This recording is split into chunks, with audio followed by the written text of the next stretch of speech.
que é saneamento básico? Saneamento básico é um conjunto de serviços. Então, o que são esses conjuntos de serviços? Esgotamento sanitário, coleta e tratamento de esgoto. Então, as casas, as escolas, as instituições, elas precisam ter um serviço de coleta e tratamento de esgoto. Tá?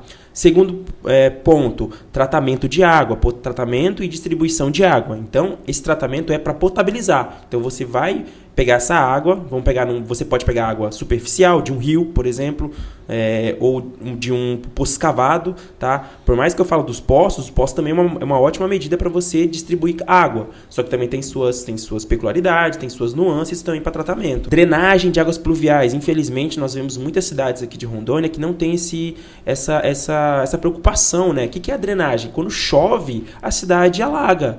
Então, onde vamos destinar essa água da chuva? Então, você precisa de uma obra de engenharia robusta para que possa destinar essa água da chuva para locais adequados.